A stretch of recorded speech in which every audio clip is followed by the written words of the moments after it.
My guest today is Professor Jacqueline Hidalgo, who's Professor of Latina Studies and of Religion, as well as Associate Dean for Institutional Diversity, Equity, and Inclusion at Williams College.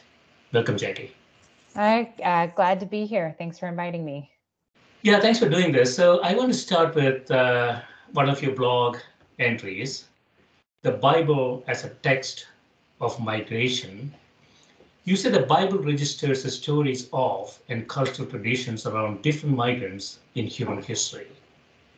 The tale of Adam and Eve in Genesis 3 and 4, you say, is, among other things, the tale of humans forced to migrate from their first home, humans who must then labor to make home elsewhere. Yeah, I find this very interesting, Jackie. I was just mentioning to you, I grew up as a Catholic in South India, and then I came to the US almost 30 years ago now to go to graduate school. And it's sort of interesting. As you know, India has maybe about 2% Christians. Not all of them are Catholics. But the place I grew up is actually fairly Christian, not fairly, but 25% at least are Christian compared to the rest of the country. And till 2016, I would say, I never thought about myself as an immigrant. I sort of fell into the American dream and American ideas.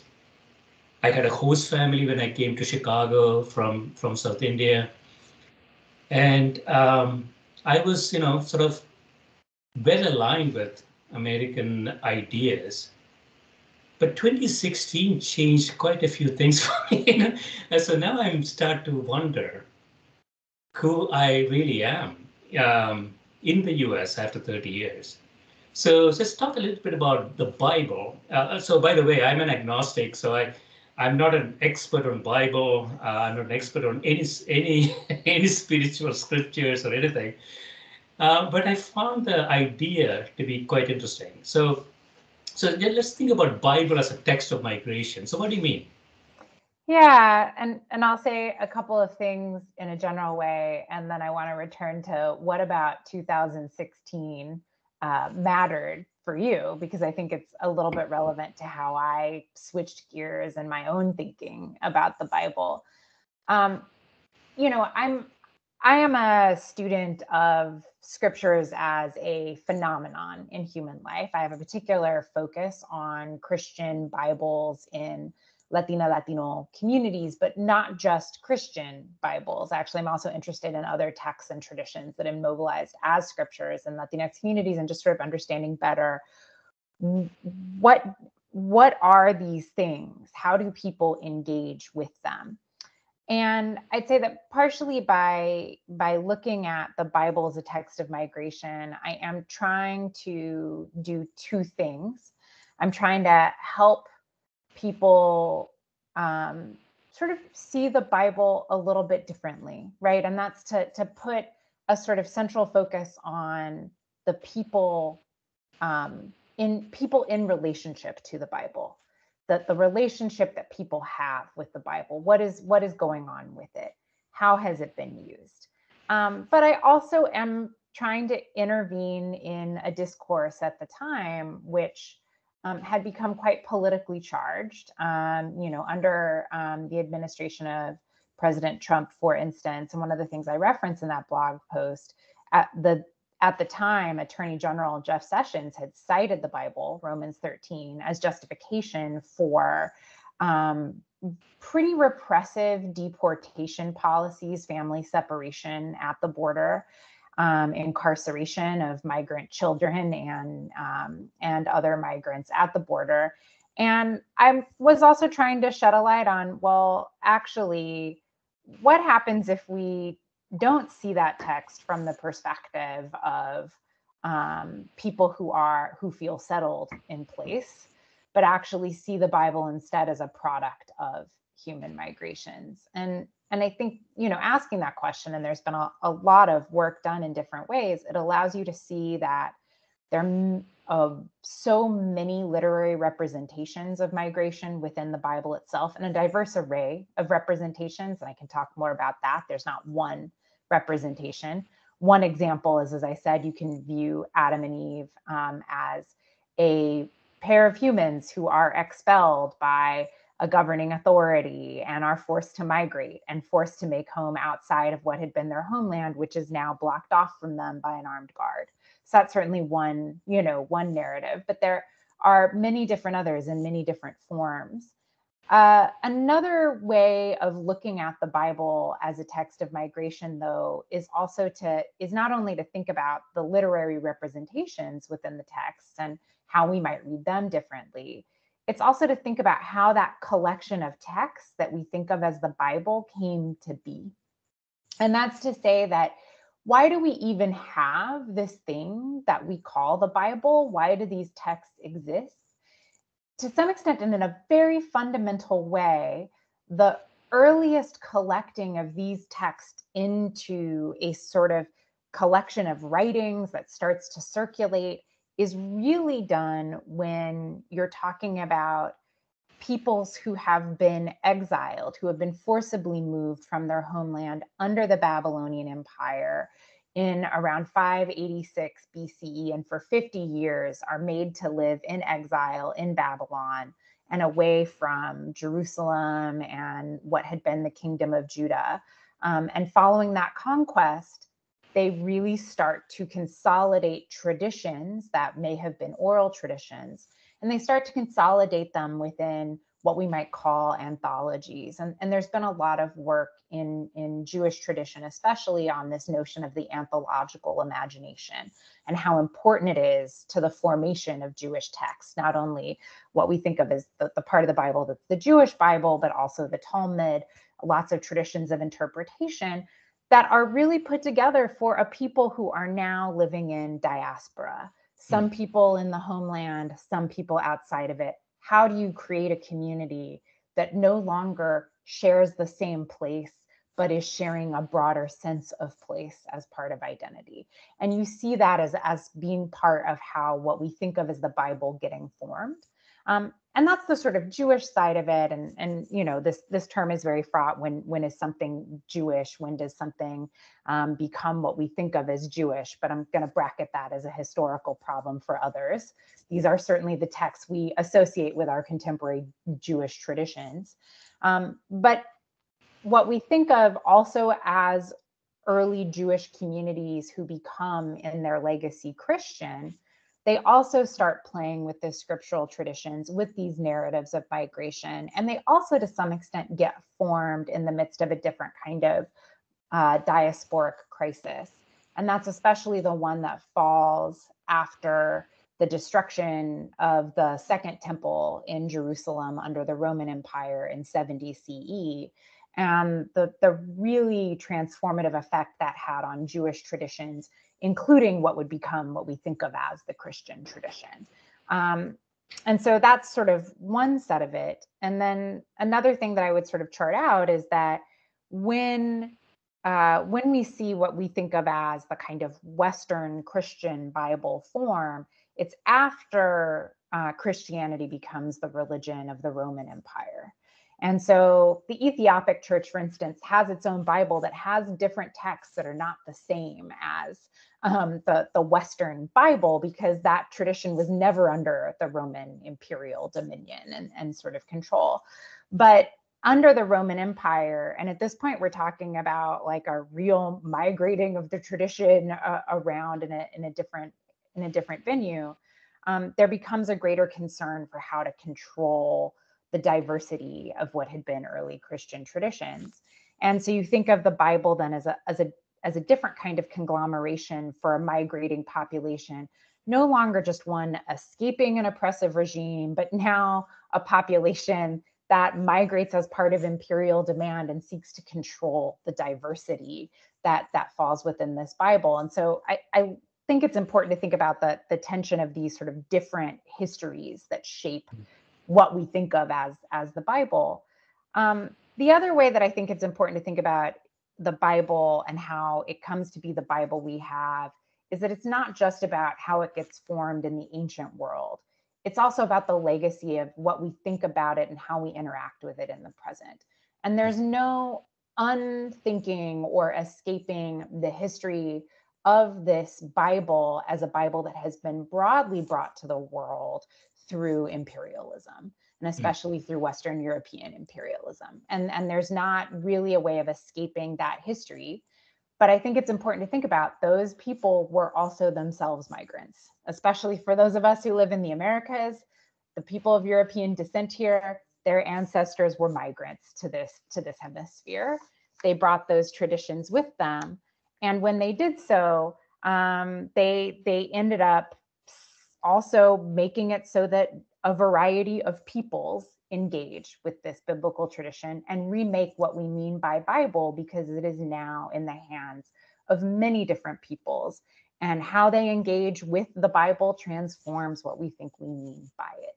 So let me push on this a little bit, Jackie. So I quite like the idea that the Bible is sort of a cookbook for migrants. As an agnostic, I don't find any utility for most scriptures. I find them sort of time, waste of time. Anyways, but it is really interesting to think about. And you talked about Cuba, so we go into the book chapters and others that use Bible sort of a way to survive. I mean, it is a technology in some ways, right? So when you have this overriding stress and other aspects, you sort of use this technology to survive, right? So could you talk a bit about that? Yeah, and so the way that I came to think about it, and I can talk about that essay, for a little while in the early part of my doctoral program, I was doing ethnographic research on a broadly Cuban evangelical church, and we sort of imagine as evangelical. It was a Calvary chapel in Claremont. The pastor, Marco Alvarez, he and his wife Mirta had migrated to the United States from Cuba in the 1960s. There were a number of other Cubans in the congregation. It wasn't a big church. It was a relatively small church, had both a Spanish and an English service. Pastor Marco Alvarez was himself bilingual. What I was there is I was sort of just trying to understand, like, as an evangelical church, they certainly proclaim themselves as people who believe in the literalness of the Bible. I, like you, perhaps have some skepticism about what that means, right? So, like, personally, I come from a space of, I don't think there is such a way as reading the Bible literally. So I was interested in what are they actually doing with the Bible? How are they actually engaging with the Bible? What does it mean to read it? I should also say, as I mentioned in that essay, I was also raised Roman Catholic, but from a fairly progressive family tradition. I was born in Costa Rica, but grew up in the United States. I've lived most of my life here. So I felt like my relationship to this community was quite distinctive. I wasn't there as an insider per se. I may know Spanish to some extent as a child who grew up in the United States, but Cubans aren't my people. It's not my history. I was curious about, how does a group of Cubans migrate from Cuba, come to say that they read this Bible literally? What does that mean? What does that look like in action? What does that do for them? And I think what I found instead was that I wasn't asking the right question about reading. I should be asking the question of doing. And that's where, and you're pointing to this way, and here I'm drawing on the work of Sarah Ahmed's notion of homing devices. The Bible is doing a bunch of things. It is being read, but it's not just being read in this congregation. It adorns the walls. It's an iconic object. For the pastor's wife, for instance, Mirta, the Bible in the King James Version, and Chuck Smith, who had been the sort of founder of the Calvary Chapel movement in the 60s, his interpretations of the Bible become how she learns English. So the Bible becomes like that becomes her language world in English. This is something that has also been discussed by Susan Harding in the book of Jerry Falwell, which is the sort of way that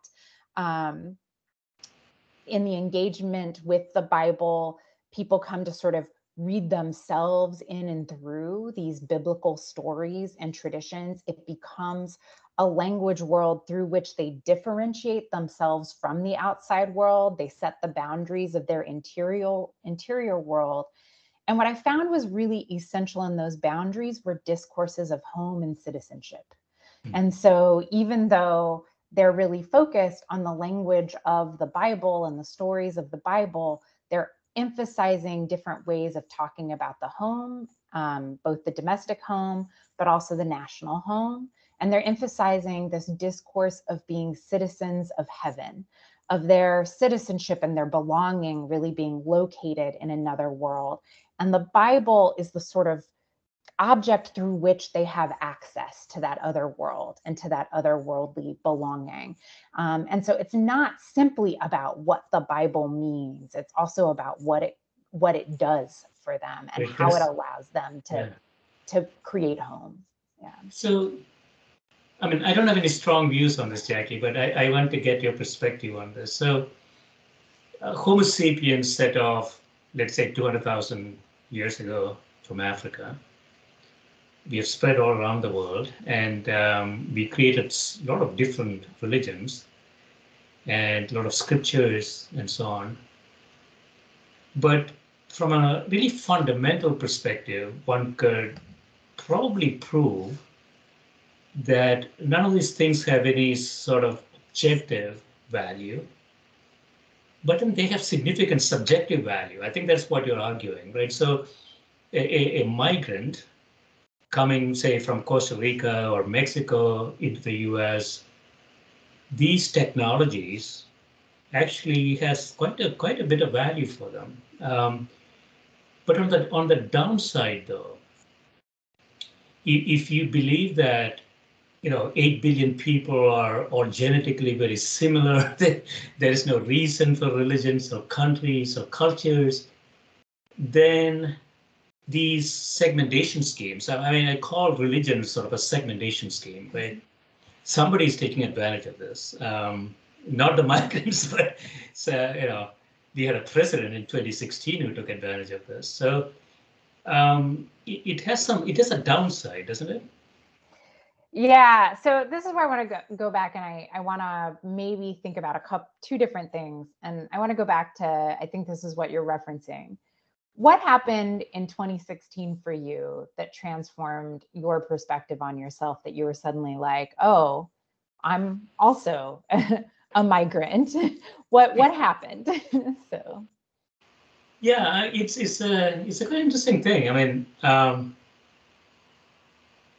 yeah, I don't know a good answer to that. I mean, obviously 2016, we all know what happened in 2016. We had somebody who was apparently president who wanted to kill off every American idea.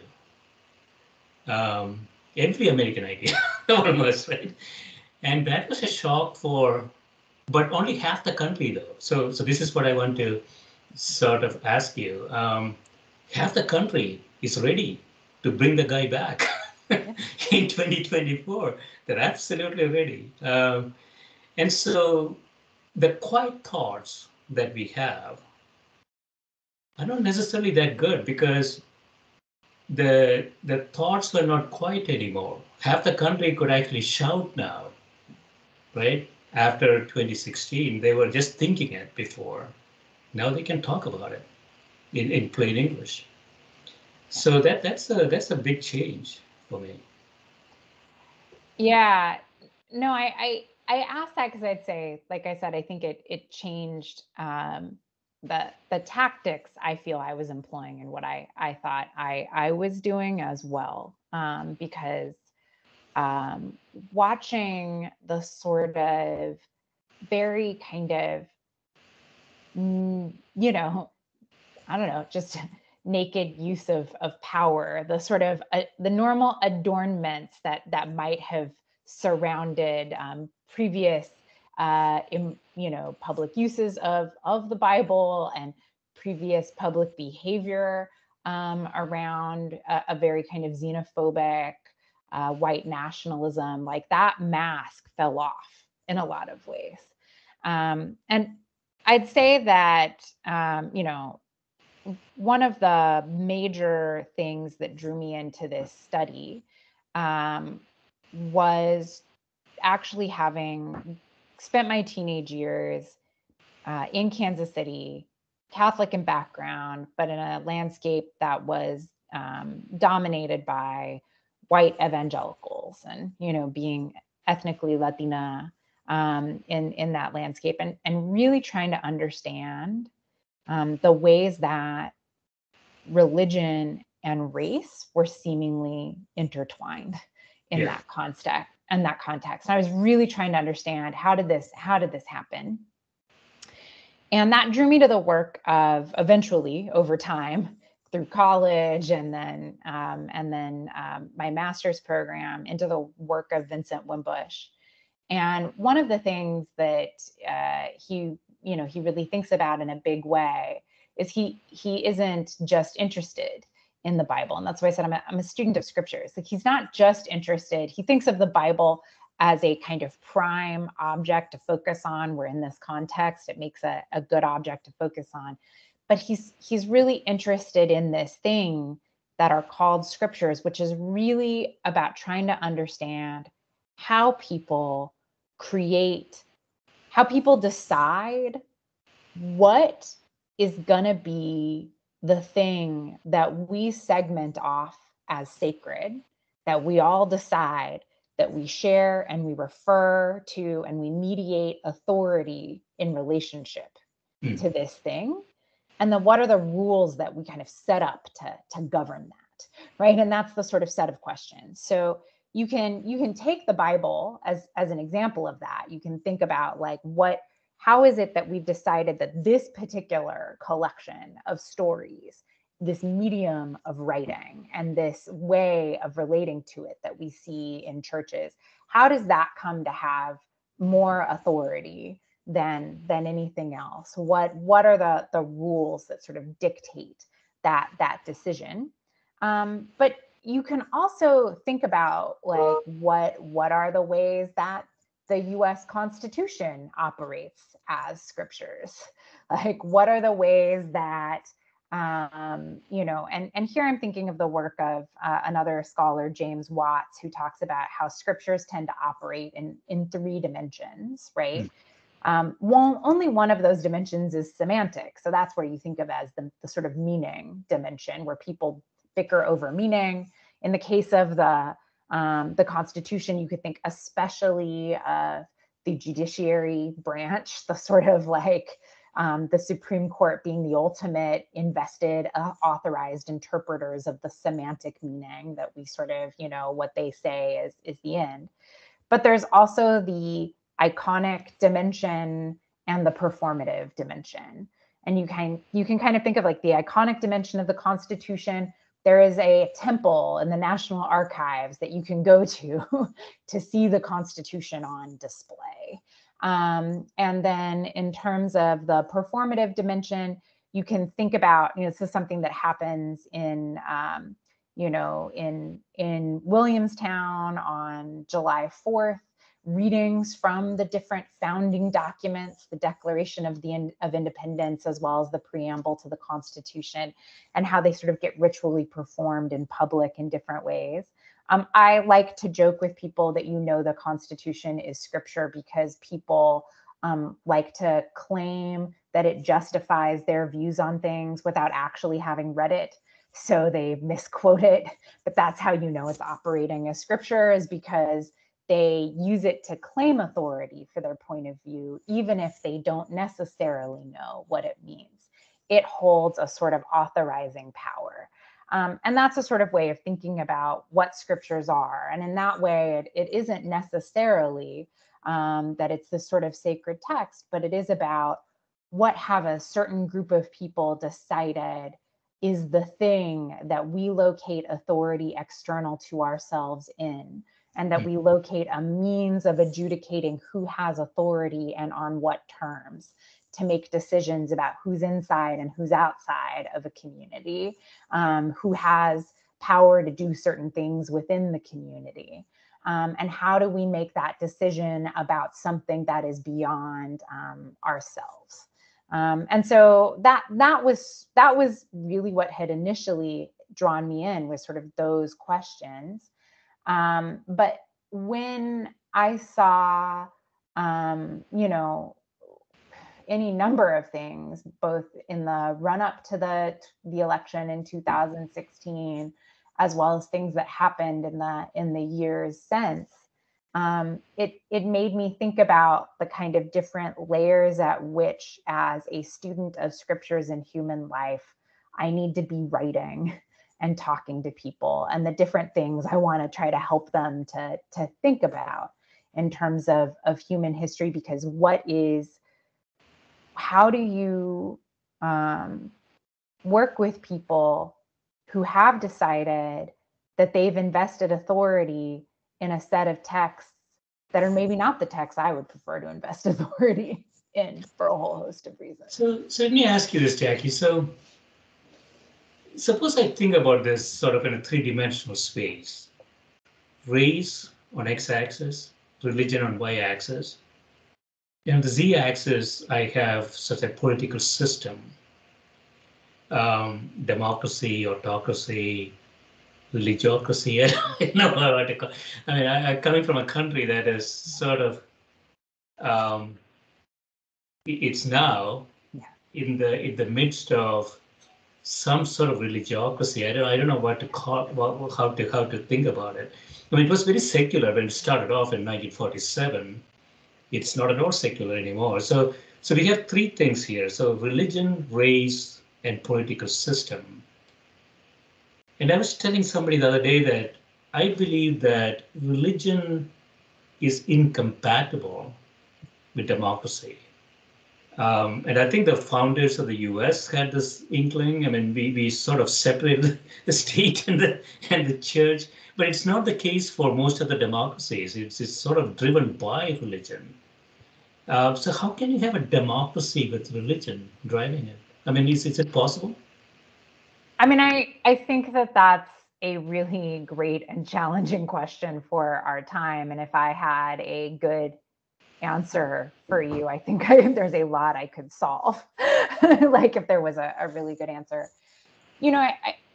I like to think with a couple of different tensions here when we think about what is this sort of history. I mean, I think first of all, there are a lot of tensions. I both want to, like you, for a variety of reasons, affirm that in the foundations of the United States documents, the disestablishment of any one religion per se was quite foundational, right? So that you have the First Amendment that inscribes the freedom of religion, and so I'm with you in that I want to hold on to that, but I don't actually think that all of the founding figures viewed would necessarily have shared all of the same views on that. But I think what they were trying to do, and your what I think matters here, is actually trying to think about how do you create a space where people can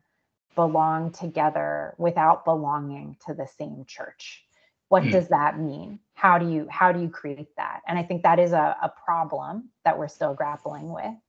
I think that part of the problem in US history has definitely been that is not how everyone takes the United States, and that there has been a long history in the US of a deep intertwining of whiteness and especially Protestant Christianity, and a sense of US nationhood on the part of a lot of figures. And that's a history that we have to grapple with. We have to grapple with its legacies. I think one of the things that, and here I'm thinking of the scholar Sylvester Johnson and his work on the sort of history of African-American religions from 1500 to 2000, it's a pretty expansive tome. And he really concludes that book by struggling with what is democracy? What is there a way of conceptualizing democracy that does not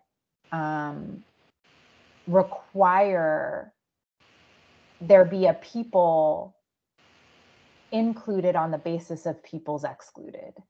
Is there a way of conceiving of democracy where the demos is truly everyone? And that we don't have an example of that actually in US history. We don't have an example of that really being practiced. Here I'm also thinking of the work of Cristina Beltran on cruelty as citizenship. And I saw her talk, and I'd be really interested. She's working on she's working on a book that's kind of like citizenship after cruelty. I'm very curious what that looks like. But a huge part of her argument is that for a large part of US history, the citizenship of the United States has in many ways fundamentally rested on the abilities of one set of subjects to be cruel to others, to outsiders, to be able to cast people as either excluded from the United States or included on it, but in a subordinated or secondary status. So how can we imagine a sense of democracy that is more expansive? And I also think that what I hear in your question is also, how can we imagine a democracy that's bigger than the United States? Like, what would it mean to imagine democracy for the citizens of Earth? What would that look like? What would that require? And and here I'm mindful of, I think, a lot of work that's been touted lately, both within the sort of, Black radical tradition, as well as Afro-pessimism. I'm thinking especially of Sylvia Wynter's critique and challenge of what we even mean by the human, and the extent to which it got crafted in modernity in foundational ways that are anti-Black at their root, that presume a hierarchy within what it means to be human.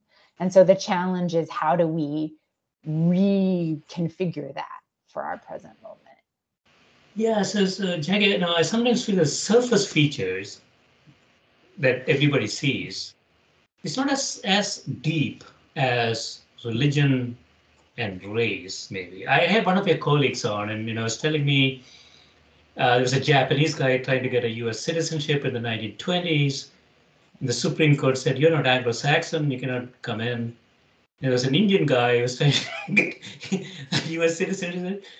They said, "You look too dark to be American." And we are just 100 years from that. I mean, it's just pretty close in time, right? So have we really moved on from those ideas? I'm very puzzled where we are today. I mean, I think that those are also really great questions, because I'm not so sure. I think that's part of the challenge, and the examples you're giving of the cases Ozawa and Thind. I mean, I think what's especially remarkable in thinking about those cases, and this is an argument that comes up in a book on sort of white Christian supremacy in the United States. And I feel so bad, I'm blanking on the scholar's name right now, Khyati Joshi, her book.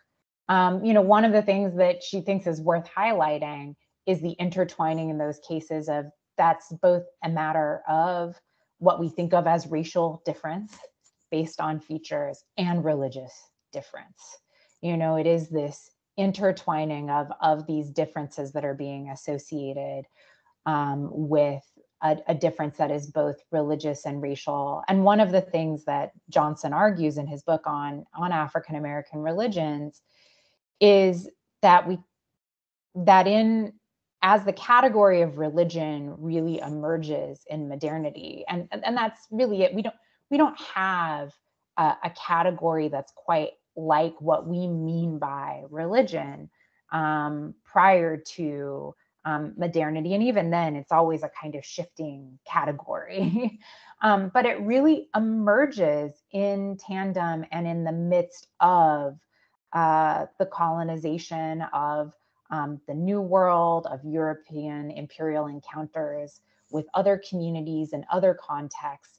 And it emerges that the very borders of what we mean by religion are getting formulated in relationship to what are being constructed as the borders between people. And so, to what extent is religion a function of or being formulated in relationship to definitions of quote unquote racial differences that are also being formulated? Again, we don't, there are many ways that humans have tried to differentiate themselves from other humans over the course of thousands of years. I don't want us to act like modernity is actually that exceptional. It's exceptional in the number of humans there are and the level of certain kinds of violence that exist, but it's actually not exceptional that humans have differentiated themselves from other humans in aggressive ways. But nevertheless, the way that we think of race, there is a certain exceptionalism to it in modernity. In the way that we think of religion, there's a certain modern formulation of it. And that religious difference is often articulated as being racialized. And you see that manifest, particularly in the history of Europe, in that European Jews are cast out both as racial others as well as religious others, up to a certain horrible point that we think of as the Holocaust. So let me ask you this, Jackie. So yeah, we have a new religion. It's called science, and it's actually, quite interesting. I mean, it's pretty religious in the sense that there's confirmation biases, there's confirmation biases. I mean, everybody's sort of fall into the status quo to get tenure and all sorts of things. That's a religion too, in many ways. So I don't know if you have looked into India. I want to just touch on that a little bit. So, I mean, you have this class system that is race. It is very highly dominated by a single religion. But then it's also the third largest Muslim country in the world, so it's actually a very complex phenomenon. And then we have now a party in democracy, quote unquote, can only win, never lose, because 80% of the people vote for that party. So is that really democracy? I'm sure. So, going back to this race, religion, political system matrix, you can get stuck in one corner of that and never escape that, right? I mean, we could be, the US could be in that too. We were almost there for a brief moment, but we could get there too. So, are we heading toward that? I mean, there's a South Korean guy who just got elected. He had nothing good to say about women. But he got elected. In South Korea, I would think is an advanced society. But then he's the one who got elected. I mean, I think that we are in a really, and we were talking about this a little before we started recording. We are in for me, a particularly challenging moment in human history. And I don't know if this is generational. This is not the world I thought I would be living in when I was in college in the late 90s and early 2000s. This is not the world that I thought I would be living in 20 years later, for sure. That there was a different kind of optimism about where we're headed. And what I hear in your question is I think three different things that to ask about. First of all, one is like to what extent can we think of science as religion, and what would that mean? I think that's one sort of question. Another sort of question that you're asking is about, and I think this is really important. I'm first and foremost a scholar of a group of ethnic minoritized subjects in the U.S. and the histories that have sort of shaped the Americas when it comes to religion. But I am someone who reads the news. I certainly have watched as there's been a rising tide of a kind of evangelical conservatism in South Korea that has shaped a lot of public discourses. And I don't think that, throughout much of my lifetime, there has been a rising tide of a kind of intertwined Hindu nationalism in the case of India that you're referencing, that manifests most strongly with what is going on with Modi and the BJP right now, and that is often most virulently expressed in anti-Muslim sentiment in that situation. And I think, to your point, it's telling that Muslims are actually such a large minority. So, it's telling that you target exactly the community that's such a significant minority in some ways. I think this goes back to the question that Sylvester Johnson is in some ways asking about, and that I think is also, Cristina Beltran in a different way is asking about when she thinks about citizenship as cruelty, which is, to what extent, when we say that a society is coterminous with the people, who gets to define the people? And what are the perils of how the people get defined when there are always going to be ways that one set of people can differentiate themselves from another, right? So what are the perils of democracy, and the perils of majority rule? And this is something that political theorists have thought about more deeply than I have, right? But like, how do you actually provide for and protect for minorities along a variety of different vectors so that they are not violently suppressed and overridden by the people who view themselves as the majority? How do you imagine and construct a society? And I think that this is a kind of constructive question about, for me as a student of scriptures, what is the relationship that we can have with discourses of authority and power and the sacred that enables people to flourish together instead of one group of people trying to exercise power and domination over another? What makes that possible? I think that you're sort of, it's an interesting question you ask about, to the extent that science can be considered a religion. There are a variety of different discourses on that. I don't, I think that as with everything that's a sort of, this is a very humanities approach. And you've probably heard it as an undercurrent in everything I've been saying. Like, I think there are times when it's useful to put things in conversation, and then there are times when you really want to draw clear boundaries for different reasons. So like, sometimes it's useful to think about all migrants in a general sense. When I talk about the Bible as a text of migration, it can be helpful to think about migrants in a broader way. But there are other times when you really need to distinguish between very different kinds of migration and very different histories, and what the legacies of those very different histories of migration are. The different history it is between being the descendant of enslaved Africans who were forcibly brought to these shores versus being people who chose to come to these shores under different circumstances. In this case, I think that it can sometimes be helpful to think about science as a religion, to the extent that we're interested in thinking about what I view as the sort of rules of how knowledge about the world gets made. How do truth claims get made? What are the truths that we all agree to share, and under what terms?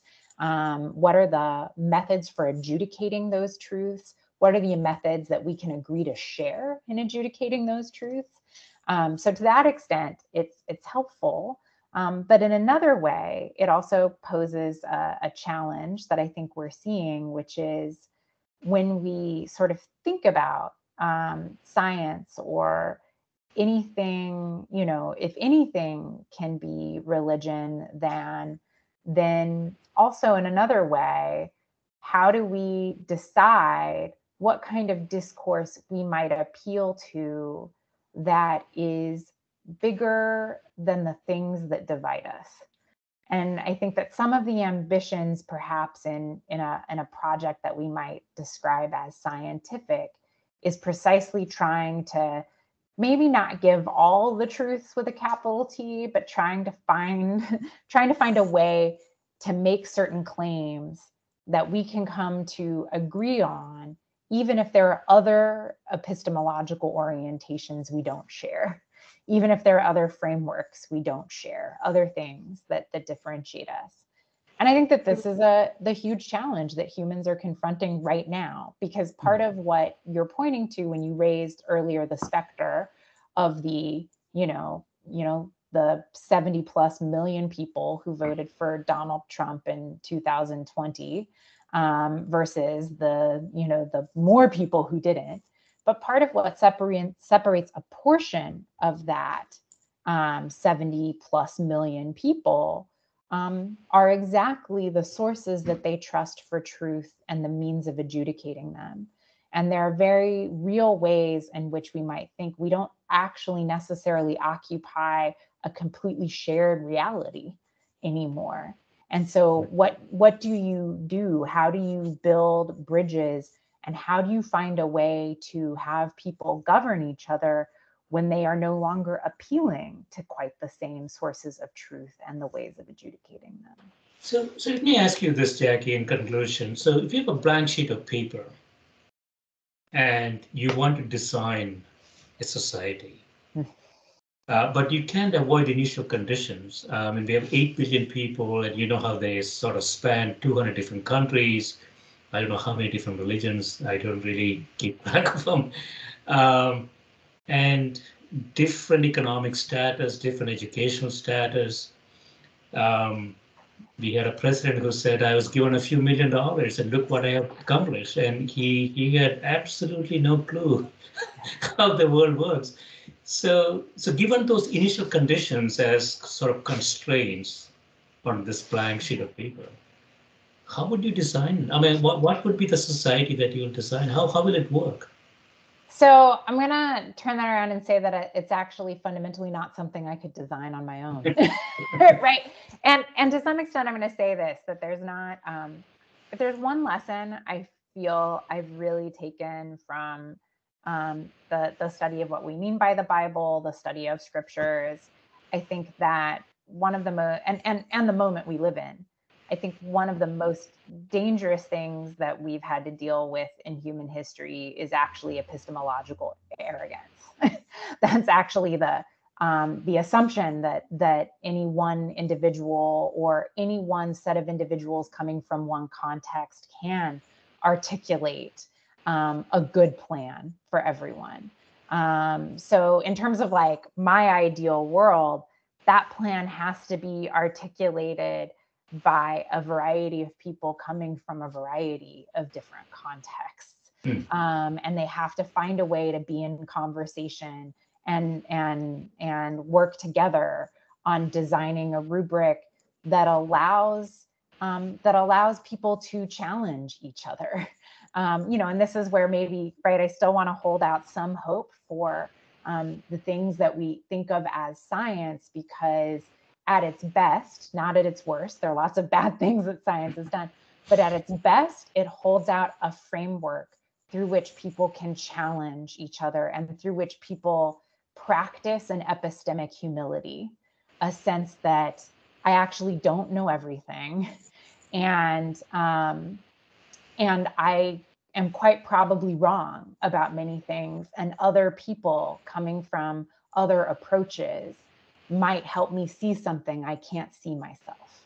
And that would be, for me, an important piece of it. So I couldn't possibly design it on my own. It would have to be a bunch of us really working together from a variety of contexts. One millionaire, perhaps, but in a representative way. We need a lot of people who aren't millionaires. So Right. Yeah. So when you look at sort of a distribution, there is a few people who think they know everything. There are a few people who think they know nothing. But in the middle, we have a big bulge, people who think they know something and don't know the other thing. So if you take this distribution as a given, the question is how do you assemble, the group? the group of people. So you said it has to be diversity driven. It has to be different perspective. It has to be debate. It has to be challenge each other. But we don't have a mechanism to do that anymore, right? I mean, we don't debate in the U.S. I grew up in India debating actually in the 1970s and 80s. Fierce debate about political ideas and questions. There are no debates anymore. There is it's sort of people are sort of shifting toward the both ends of the spectrum, right? There's a blue bucket, there's a red bucket in the US. If you wear a blue shirt and you say something, all blue shirts say, "Oh, that is good. That should be right." I don't know what he said, but should be, or she said, should be good.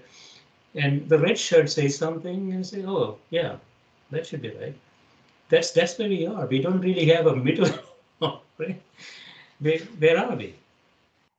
Yeah, I mean, I think you're posing, and this is exactly, a different kind of question and a challenge for people to work on, which is how do we, and I think this is something that there are people working on in political theory and in a range of realms. But this issue is, how do we actually forge trust?